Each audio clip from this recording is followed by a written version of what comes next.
Happy New Year's Eve. Yes, it is. It's finally here. Oh my gosh, and what a year it has actually been. Today, for my Motivational Minute, I wanted to focus on the highlights of my year and what it's brought to me as a person.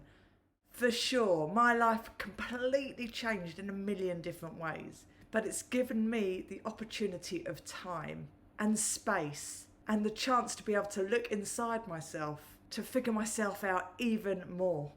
Firstly, I want to say thank you all for joining me for the ride, because it has been a roller coaster this year, probably for all of us. Gratitude has played a massive part in this year, being thankful for what I do have, for the people that I have around me, for the resources I have in my world, and the huge part that focus has played in my life, trusting my gut and choosing the path that I felt the most drawn to, right from day one, which has allowed me to expand in so many ways, not only as a person, but also as a spirit. Because your energy flows where your focus goes. And I chose to focus this year on helping as many people as I can, helping give them the tools to cope with anything that life is throwing them and all the challenges that have been brought up for so many this year. And it's been a real gift, and I'm forever grateful for that. So as I look back on this year, for me, I managed to release 2 courses that I wrote, which I'm so proud of. And it's something I'd never have done without this gift of time that we all have had. I spent hours upon hours with my beautiful boy, which I've enjoyed. And yes, it's been challenging in many ways on multiple occasions, but I wouldn't change it for the world. Absolutely awesome. The My Motivational Minutes that I was doing every day for about 10 months gave me that focus that I needed to keep myself on the straight and narrow, mentally, physically, emotionally. And I feel amazing when I get emails and messages from anyone that's watching my Motivational Minutes saying how they've helped you too.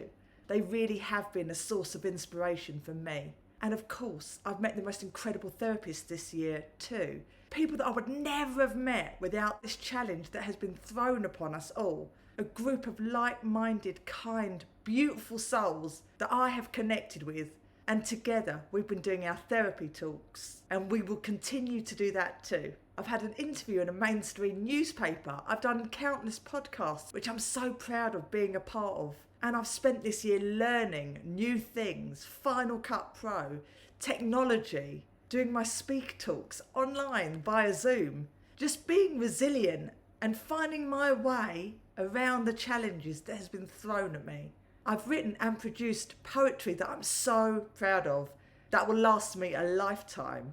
And I even managed to do 2 gigs, albeit completely different to what I normally would do, with everybody outside and shielded from each other. But the energy and the magic was still there, and the promoters and the people working on the gigs that did their absolute best to make it as brilliant as it possibly could be. Credit to you guys. And credit to everybody that has made it this far. I managed to take Ethan to one Christmas thing this year, which was an outside event, all different coloured lights, and it was just truly magical. And because there's less things to do, it makes it even more important.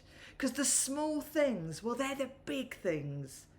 And this year's really brought that home to me, even more than normal. I've learned how to be a hairdresser, and I've cut Ethan's hair with clippers, and it looked okay. I was really proud of myself. But no, I won't be going into hairdressing anytime soon.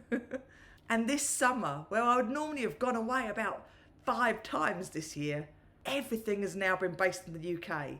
And we went on our UK holidays, which we were really lucky enough to have, down at the beautiful Walton. And I took Ethan, and he had a few friends with him throughout the different weeks. And just that simple quality family together time. The walks along the beaches, the ice creams along the front, just making the most of what we had was extremely special. Just by getting out to a different area from where I'd been so long, felt amazing. Loved every single second. So today, for my Motivational Minute, I found a beautiful paragraph, and this is it. Here's to the end of this chapter, to all the late nights, early mornings, learnings gained and experiences shared.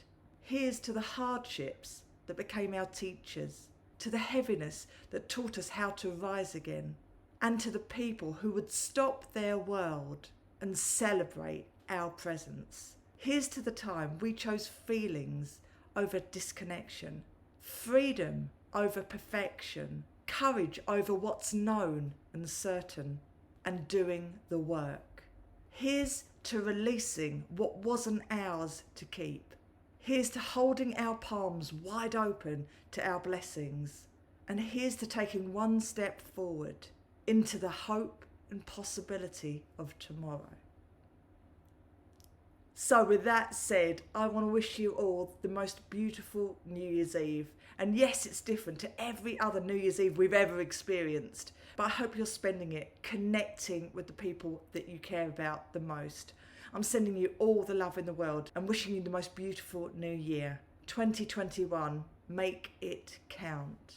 On New Year's Day, I will be doing a therapy talks with all my beautiful therapist friends. It's going to be like a reunion, just about new beginnings and welcoming in the new year. So please do come and join us on my YouTube channel, The Now Coach. Raise your vibration, be the light, and I will look forward to seeing you again for another My Motivational Minute. Sending you all the love in the world. Happy New Year.